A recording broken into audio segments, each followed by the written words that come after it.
O lo que es una verdadera tropelía,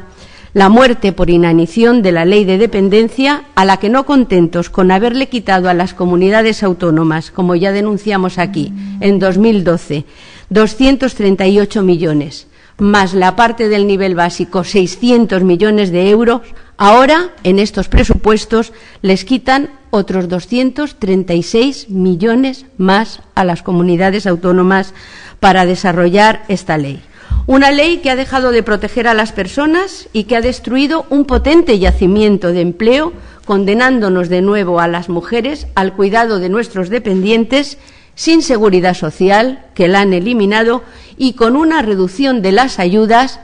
que será al menos de un 15%, a partir de este mes de octubre lo veremos, y destruyendo a su paso muchísimo tejido empresarial que se había generado en torno a la misma. Este presupuesto absolutamente antisocial que alcanza a la base de la igualdad y del futuro de nuestro país, a la igualdad de oportunidades y al futuro como es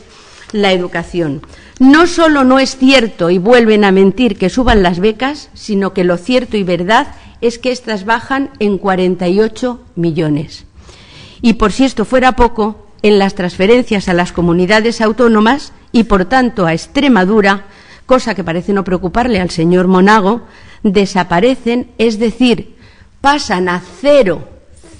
euros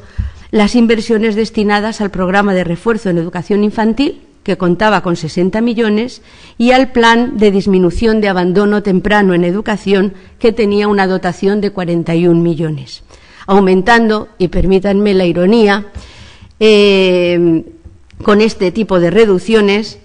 según el ministro Wert, la calidad de nuestra enseñanza y evitando el abandono prematuro de nuestros escolares del sistema. En definitiva,